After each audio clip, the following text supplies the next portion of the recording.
The 9 laws of loser real estate agents. That's what we're going to talk about. The 9 laws of loser real estate agents. And I've got to say to you, there's a few around. Number one, the first thing is, my friends, is that they're actually interested but not committed. And there is a big distinction between interested in something and committed to one. Interested in something means that you might flirt with it, you might be fascinated by it, you might sort of participate in it. But committed to it means that you will do whatever it takes and there is no point of return, that you're all in. And by the way, the term of the point of no return was in fact popularized by that Spanish conqueror in around 1519, Cortez, who, when he was leading the Spaniards and they attacked the Mexicans, what they actually did is went and hit Mexico to get treasure. And when they got there, they actually unloaded the boats and they unloaded the animals and all their food. And then what they did is they turned around and Cortez yelled out, "Is everything off the boats?"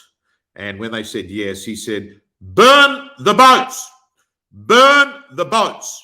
Because what he was doing at that instant, he was saying to people, there is no plan B. We're all in. There is no point of return now. We're either going to win or we're going to die because we can't retreat. So I have to say to you, my friends, in this marketplace, you've got to be committed and all in. And for me, I was looking so forward to going overseas to Europe.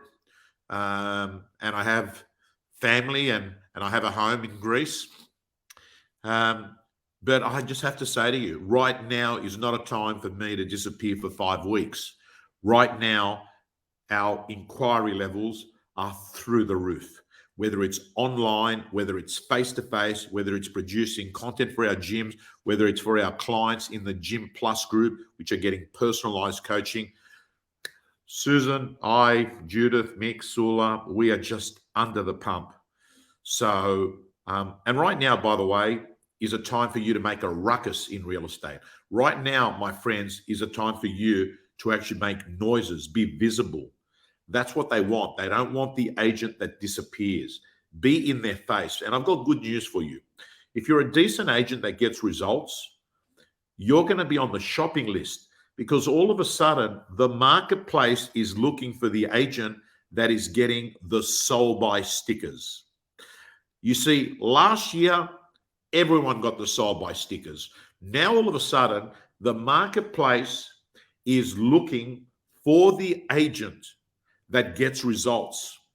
And for that, it means that if you're the one that lists, knows how to vendor manage, and then sells them, you're going to be on the shopping list because your sold buys are going to be your best form of prospecting. So the number one reason why I think agents are losers at the moment, they haven't actually distinguished between the interested and commitment bit to real estate. Number two, listen, I'm not saying you're going to have to go work the crazy hours that many real estate people do. And, you know, the work ethic of Josh Tesselin is unprecedented. I mean, the hours the guy puts in, and if you've noticed, he does his auctions on Sunday. So this guy here is working a straight 7 days a week. Like, success does leave clues. And not for a moment am I saying that this is the path that you've got to go down. But I am saying that if you're working 9 to 5 or close to those hours, it is unlikely that you're going to have the time to do that, what's needed to succeed in the business. And hard work does not guarantee you success. But let me tell you, the absence of hard work means it's unlikely you will be successful. Now, I'm not going to sit here and tell you what the golden rule for life balance is. And I'm certainly not going to say to you that success in life is winning all the REB awards, being on stage for being number one in your franchise group and having multiple divorces, being unhealthy, and having your kids not talk to you. That is not success. That is failure, right? So I do know that whatever area of your life you value, it needs effort, it needs time, it needs energy. But what I am saying to you is that real estate is the highest paid hard work and it is the lowest paid easy work. And with that in mind, if it's the highest paid hard work and it's the lowest paid easy work, you are going to see this big gap between those that are making $1 million, 2 million, and there's plenty of those now, and those that are, barely making $100,000 a year. So you need to factor in that over the next year, you're going to be doing 2 to 3 more things that you weren't doing previously. And that requires hours of work, which is time. Let me go through those 3 things. You're going to have to work buyers better than ever. So you're going to have to block off time to do buyer management. Then every one of your listings is going to need to have hyper vendor management. That takes time. And then you're going to have to list more property because the list to sell ratio is going down. I mean, 100% of listings sold last year. But now, depending on the market that you're in, we're close to 50, 60, some 75. There are some that are still doing 80%. But the bottom line is, if you want to make 100 sales this year, you can't list 100 properties. That won't give you 100 sales because the list to sell ratio has gone down. You might have to list 120, 130, and that means more work, my friends.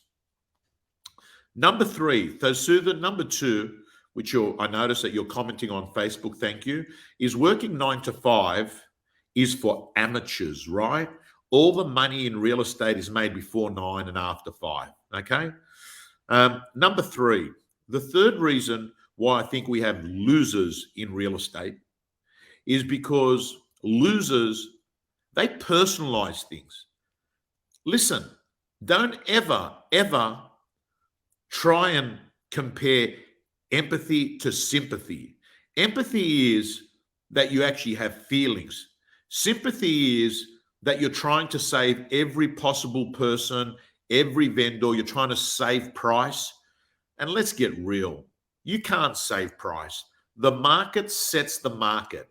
At best, an agent can influence the market. So what you need to be doing, my friends, is very, very clear.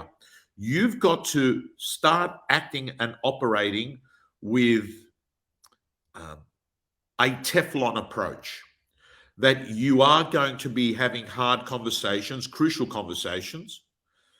And listen, sometimes vendors are going to get upset.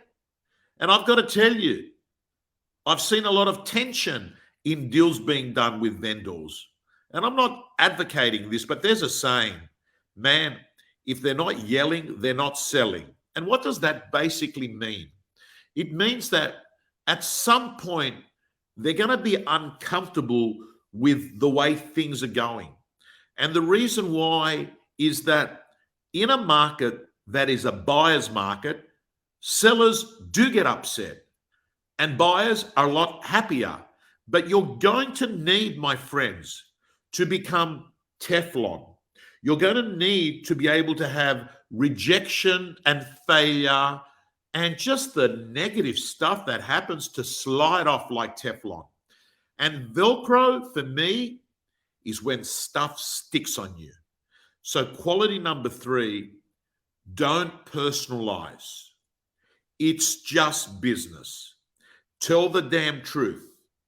Tell the damn truth. And the truth, and I use this beautiful sentence, I might hurt you with the truth, but I'll never comfort you with a lie. Let's move on to number 4.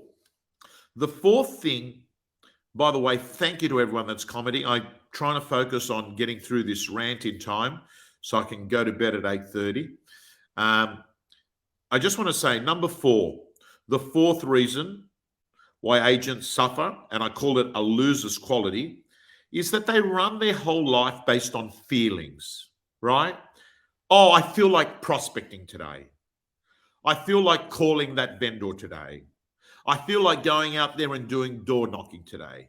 I feel like going to the gym today. I feel like having a donut today. I feel like having a beer at lunchtime today. I feel like sitting on my ass and doing no work today. My friends, you've got to shift from running a life based on feelings, and you've got to move to a philosophy based on process. You might not feel like doing it, but you do it anyway because it's the right thing. Run a principles, values based life. You do the right thing, not the easy thing. And that, my friend, is pretty much the definition of discipline. Being able to overcome your feelings and do what needs to be done to help you achieve your goals. And it's not till you have your behaviors linked to your intentions that life is going to start becoming magical for you. You see, a lot of people have intentions, but intentions count for nothing. It's your behavior. It's what you do. It's the execution. It's your actions. So what you need to do is have this alignment of your intentions and your behaviors. And that, my friend, is how you achieve your goals. Not running your life and actions based on your feelings, but based on your values. Here it goes, says Timmy Hills. Let's move on to number 5. The fifth loser quality. The fifth loser quality is that they have an external locus of control versus an internal locus of control. An external locus of control, my friends, is someone that seems to participate their energy, their focus on things that are external to their control capabilities. It is an external locus of control. They will worry and ruminate over things such as what their competitor is doing, what Anthony Albanese is doing, what the Reserve Bank is doing with rates. So don't get me wrong, be aware of it, but don't act and behave in a way that you've got control. Because when you do, hello Anmol on TikTok, when you do, what happens is you stop putting your energy and focusing on the things that you've got an internal locus of control. And there are so many things that you've got an internal locus of control. Let me give you an example. You can control what you wear. You can control whether you exercise. You can control what time you wake up. You can control how many calls you make each day. You can control whether you choose to do a certain amount of door knocks a month. You can control on whether you're doing vendor reports, set to sell meetings. You can control on whether you're extracting offers from the marketplace and then conveying them to the vendors. You can control having a irresistible, unstoppable listing presentation. You can control how much you're posting on social media and what those posts are. So my friends, you've got so many things you've got total control over. So the successful people have an internal locus of control, not an external locus of control. And never forget, you can control how many hours you choose to lie in bed and go to sleep. You can control on whether you exercise, and you do control what you put into your body. Number 6, the sixth reason why some people are absolute losers in our industry is deep down, my friends, they lack belief in themselves. Deep down, my friends, when push comes to shove, when you peel the onion, when you go deep inside, there's fear. There's no conviction. There's no deep belief that they can do it. They actually think, man, is it possible? Am I smart enough? Am I good looking enough? Is my office good enough? Have I got the contacts? It goes on. When you peel the onion and you get to the core of the issue, you find that deep down, they're lacking self-belief.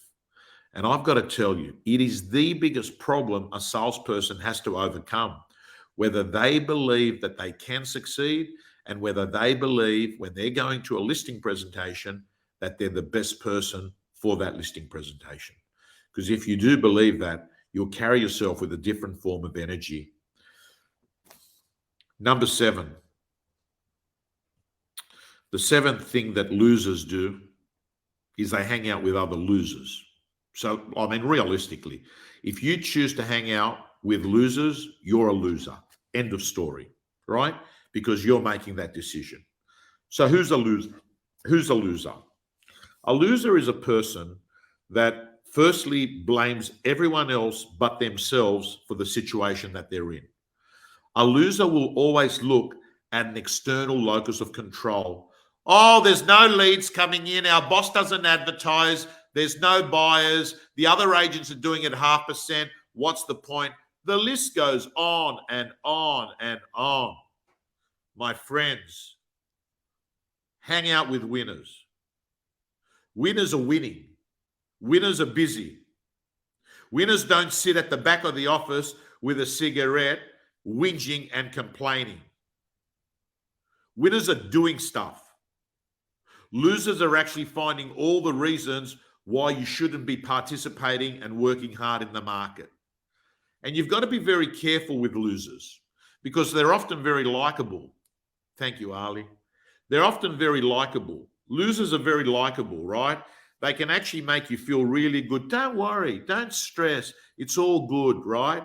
Because what they're sort of saying is, hey, I want you to be like me. Because if you're not like me, I will feel uncomfortable with myself because you're doing what I should be doing, so I'd rather you not be doing it.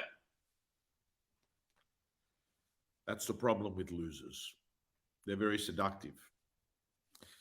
But my friends, listen to me very carefully. Listen to me very carefully. If you hang around with 4 dickheads, you become the 5th. Don't ever forget it. The 8th reason why people are losers, and this is not just this year in this changing market, but this is all the time, is they don't factor that shit's going to happen, man. Man, be honest. Like, you can go to a listing presentation, you've done work for them before, and you think you're going to get it, and then you get the phone call and they're not going with you.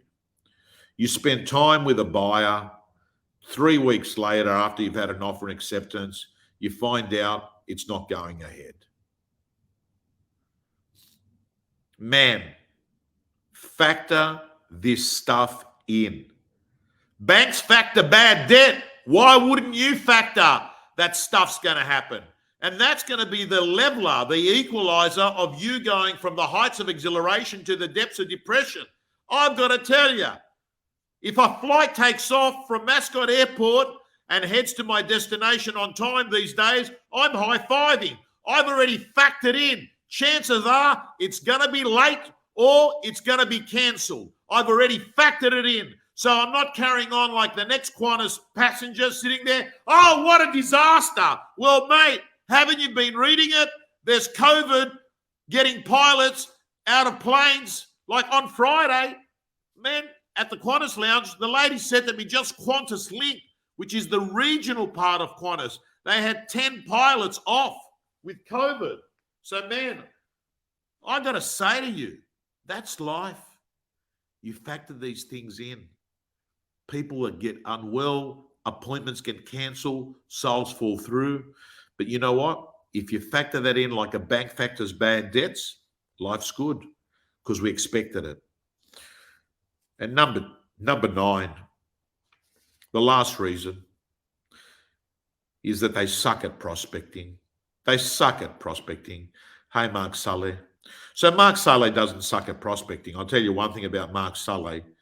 Mark Sully, my friends, He's doing around 100 calls a day. That's why he's selling over 200 properties, I think 250 properties a year. 100 calls a day. That's the price you've got to pay for the rewards, my friend. Hey, Sammy. They suck at prospecting. They sit in the office and they think that people are going to come in and they're going to say, hey, I want to sell my house. Can I sign an agency agreement? Mate, that only works for people that have been in the industry for a while and have built an incredible brand and have built a repeatable business. For most people, I've got to tell you, particularly those in the first 5 years of their career, they're reaching out, my friends. They're reaching out. They're interrupting strangers who don't want to talk to them. That's why you've got to be part of our prospecting blitz every Tuesday, 11 o'clock. Susan and I run the prospecting blitz. Why? Because people struggle. They struggle with prospecting for lots of reasons. They don't know who to call. They don't know what to say. They personalize rejection. They don't know how to use a phone. They haven't got data. They don't believe it works. The list goes on. Anyway, my friends, it's 8:27. I want to thank you so much. Those who are watching, we covered the 9 laws of loser agents. And guess what? Chances are, if you were watching this, you're not a loser. Malcolm Quigg says 8:30 is his bedtime. So's mine. Signing off, my friends. Oh, hang on. Before I go, I really do need to actually say a big thank you to my sponsors.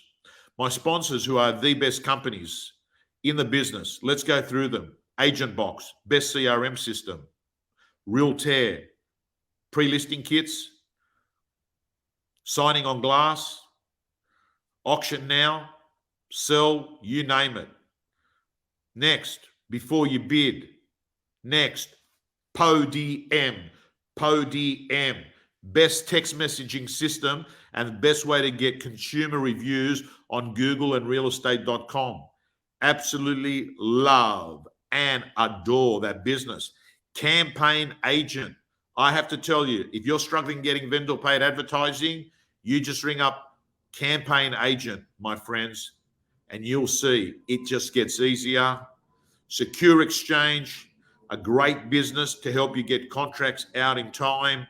I think I've covered them all, Susan. Of course, realestate.com, who I've been a support and ambassador there for a long time. Anyway, gang, big shout out to those great companies. Most of you are using them anyway. Signing off.